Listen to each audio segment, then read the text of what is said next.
The horns and drums heralded the start of the 1972 season for the Philadelphia Eagles. After a disastrous beginning in 1971, the Eagles had rebounded smartly and had won 6 games. So the new season was to be a stepping stone for serious contention in the NFC East. But this optimism was dashed by 5 preseason losses, and the future looked cloudy as the Eagles opened with the world champion Cowboys.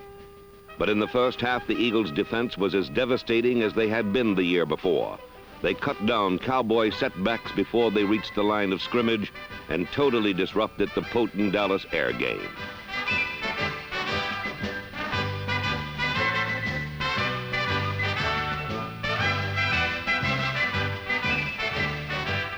Trailing by only a point, 7-6, the Eagles were forced to use number 1 draft pick John Reeves at quarterback when Pete List was injured.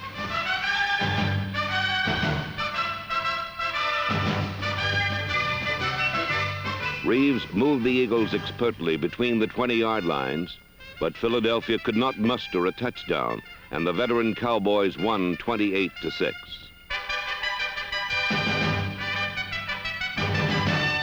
The next week, the Eagles faced a struggling Cleveland Brown team, and once again they threw their rookie quarterback into the fire.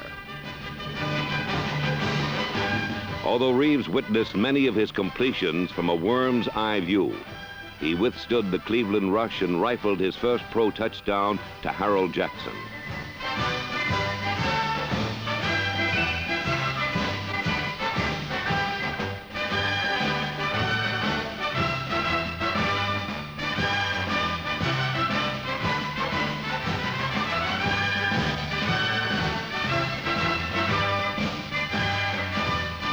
But on this dark day, it was not the rookie Reeves, but third-year quarterback Mike Phipps who had the last word, and Philadelphia lost their second straight.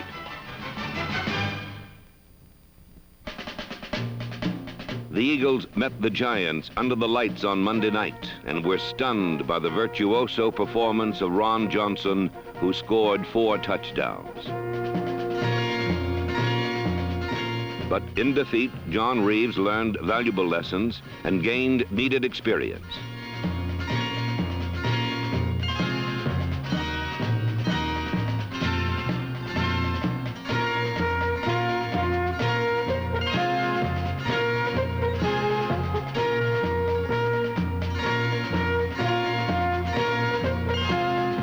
While Reeves shone brightly in defeat, so did rookie running back Poe James, who legged out almost 100 yards and scored the lone Eagle touchdown.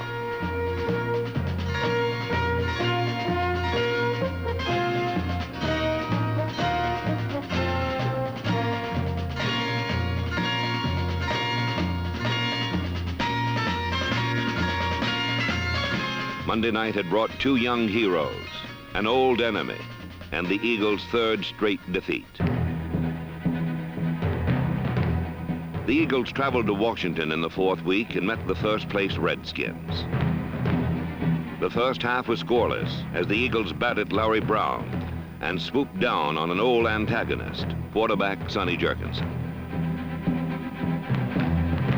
Safety Bill Bradley correctly read Sonny's every intention and intercepted his 4th and 5th passes of the young season. John Reeves whipped passes through the seams in the Redskins secondary, but when the game seemed surely in hand, it slipped through the Eagles' fingers.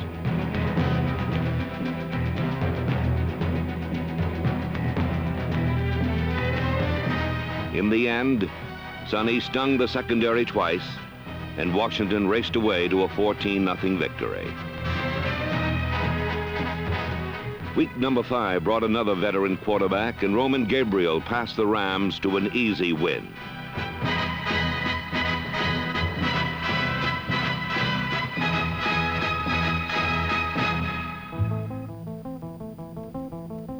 After 5 straight losses, the Eagles searched for their first victory against the powerful Kansas City Chiefs. Hitting harder than they had done all season, the defense buried the mammoth Chiefs.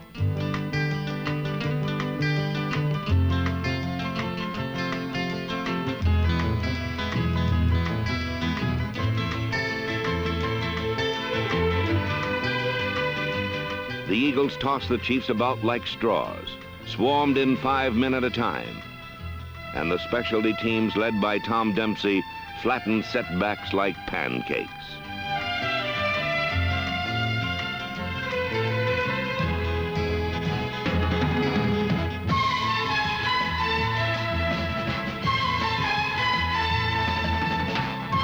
While Kansas City was held scoreless in the first half, their defense was caught off balance by the superb generalship of quarterback Pete Lisk. Lisk threw for 3 touchdowns, and the first was caught alertly on the rebound by Ben Hawkins.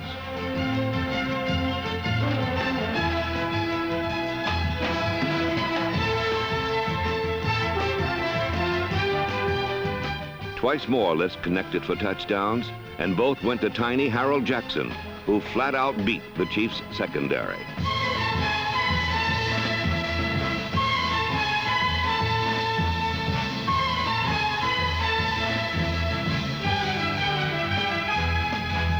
Leading 21-0, the Eagles saw their margin evaporate to a single point as Kansas City poured it on in the second half.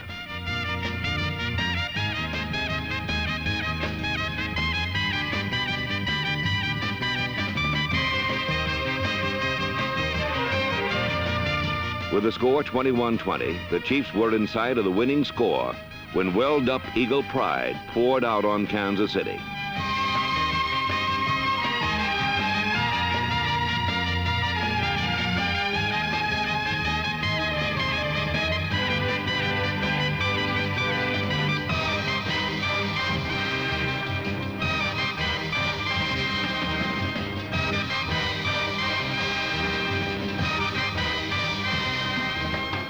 After 5 consecutive losses, the Eagles savored victory with a smile.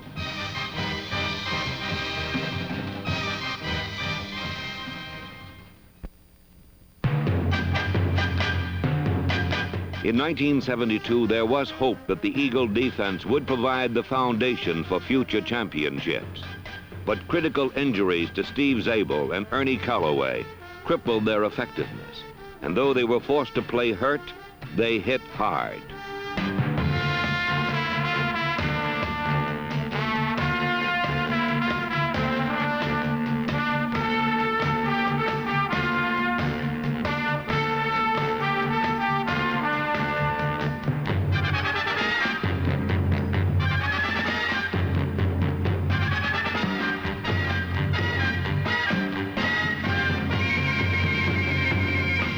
The mainstay of the Eagle defense was their captain, Don Holtz, number 83, whose steady play glued together an often patchwork defense. Flanking Holtz was Houston Antwine and Ernie Callaway, number 77. At one end was number 99, Mel Tom, who looped in behind quarterbacks and gave them his Hawaiian punch. Pairing with Tom was second-year man Richard Harris, number 84, one of the quickest linemen in the pros. With Harris, Tom, Holtz, Callaway, and number 88, Gary Pettigrew, the Eagles possessed depth and talent in their front 4. Behind them was tough-hitting linebacker Steve Zabel, number 89.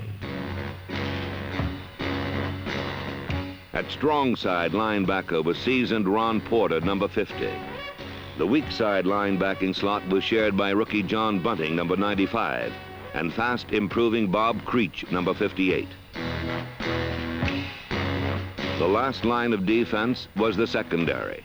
Roving deep in the Eagle zone was veteran cornerback Nate Ramsey, number 24, and strong safety Leroy Keys, number 20. At the other corner was Al Nelson, whose ability to run back kickoffs ranked him second in the NFC.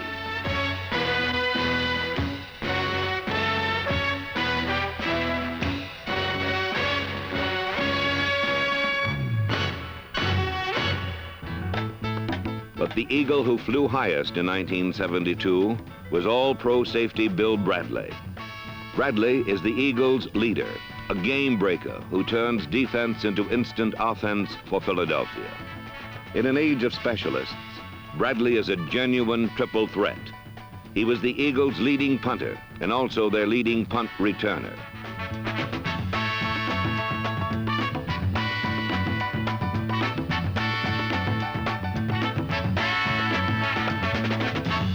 For the second straight year, Bradley's instincts and reactions made him the NFL's leading interceptor. No one has a better nose for a free ball than number 28 of the Eagles.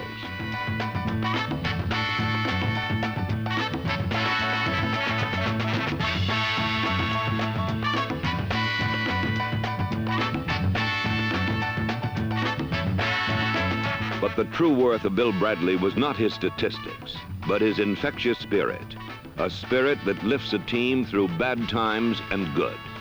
In short, Bill Bradley is a winner.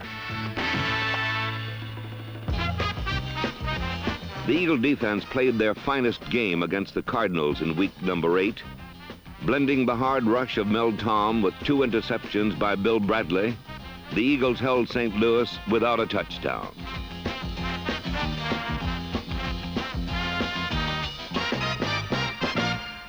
Despite the heroics of the defense, all Philadelphia could manage was 2 field goals, and the game ended in a 6-6 tie. The next Sunday in Houston, the defense filled the breach again.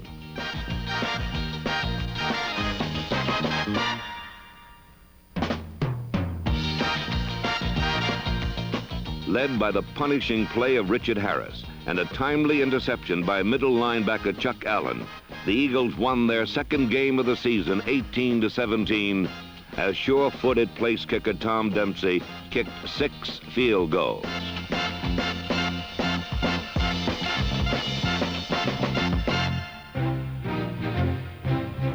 Week number 10 brought a rematch with Dallas, and the defense savaged the Cowboys.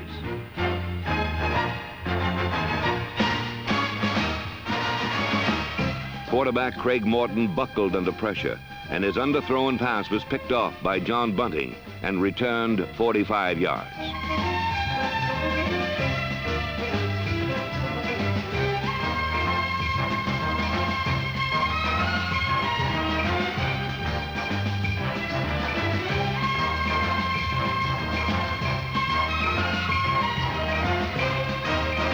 Quarterback John Reeves, under sustained pressure from the Cowboys' championship defense, connected with Poe James, who juked and jiggled through a maze of white shirts.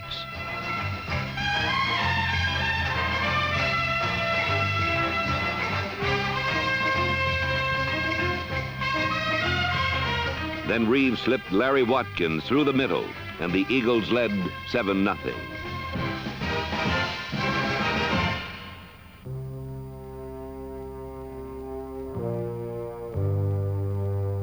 But in the second half, the young Eagles were wiped out under a tidal wave of mistakes, which the veteran Cowboys converted into a 28-7 victory.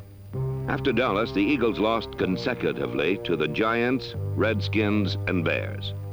Then in St. Louis, in the season's final week, the Eagles never overcame a blistering Cardinal start.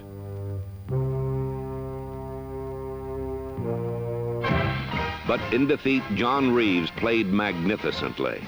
He threw 1 touchdown to Billy Wallach and then rifled 5 passes to seldom-used 6'8" Harold Carmichael, who swivel-hipped through St. Louis for over 100 yards.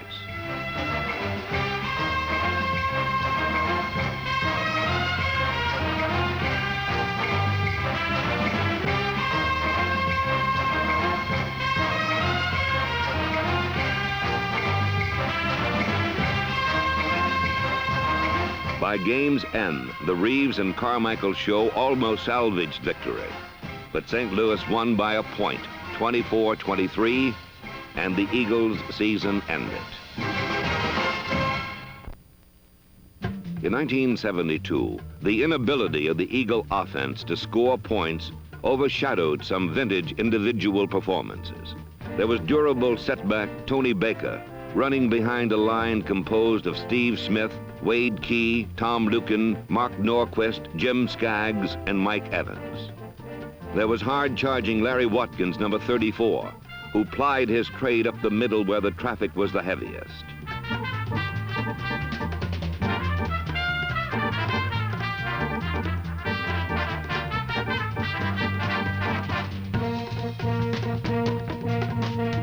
There was rookie Poe James, number 27, a fourth-round draft choice who emerged as the Eagles' leading rusher. James's durability was questioned when he stepped off a plane for rookie camp and sprained his ankle. But in the ruck and roil of a long season, he never stubbed his toe.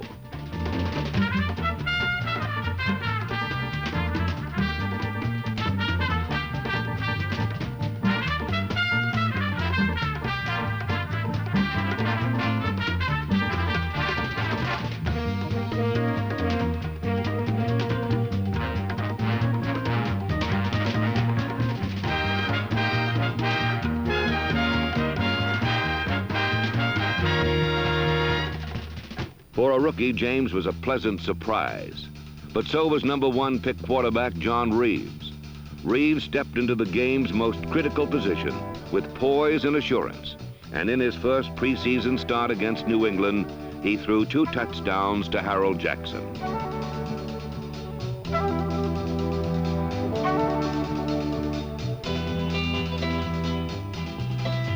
But in the championship season, receivers were not so wide open. Reeves often ran for his life, and in the NFL, a running quarterback is honey for the bees, and Reeves got buzzed.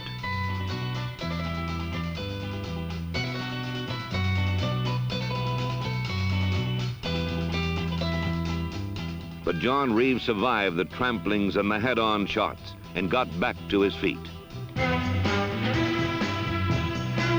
Poised and confident and nimble of foot, Reeves threw effortlessly with a flick of his wrist.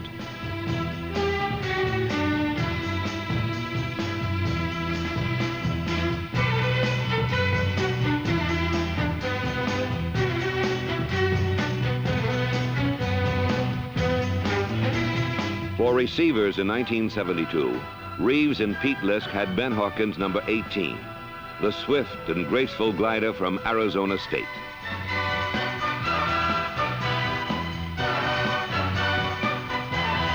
At tight end, there was young Harold Carmichael and veterans Gary Baldwin, number 85, and rough and tumble Kent Kramer, number 87.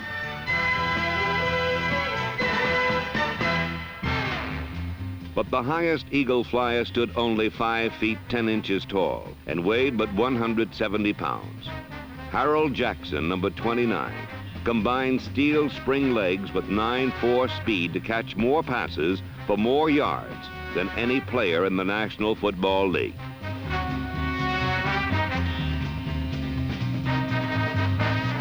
With every defense braced to deny his home run catches, Jackson still gained over 1,000 yards by scooting and skittering like a water bug.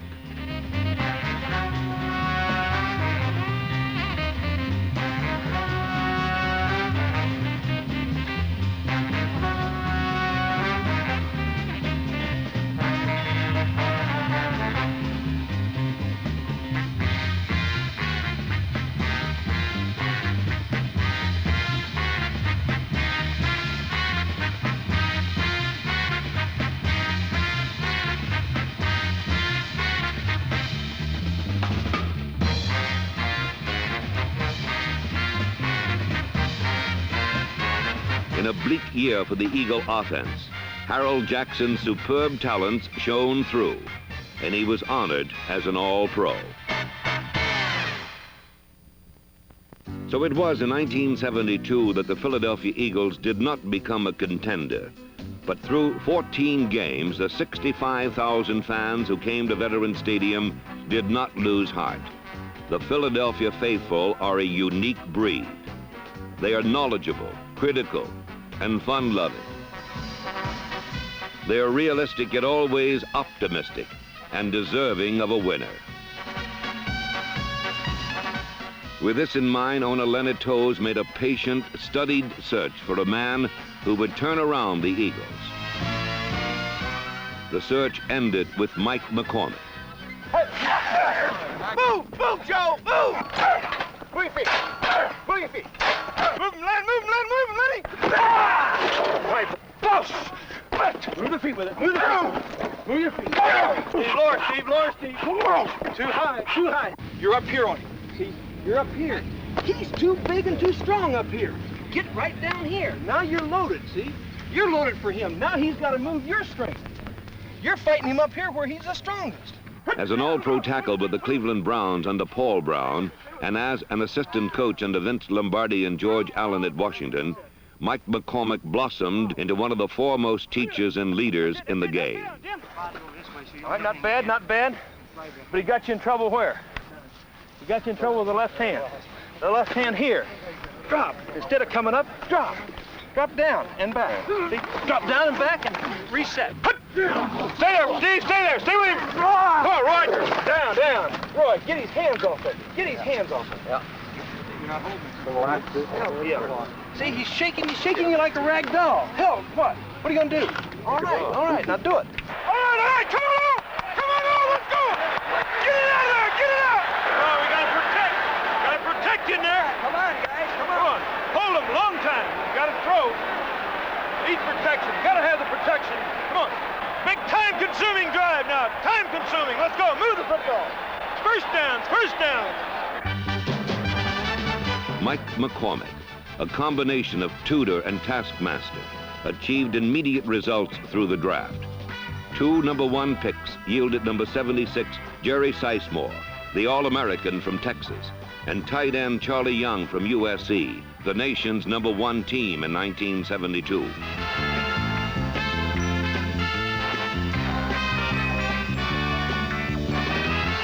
With Young, Sizemore, Guy Morris, and All-American Randy Logan of Michigan in hand, McCormick acquired running back Norm Boulash from the Baltimore Colts.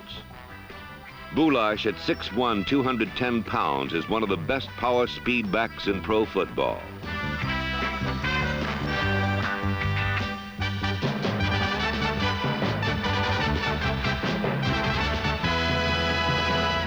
Boulash comes at you like a Ferrari, hits you like a truck, and always gets you those precious extra yards.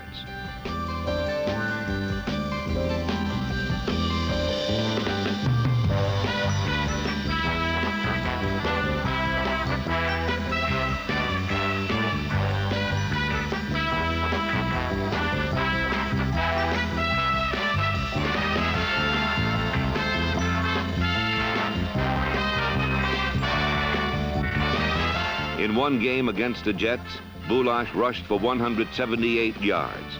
And against the Oakland Raiders, he scored 2 key touchdowns that vaulted the Colts to the Super Bowl.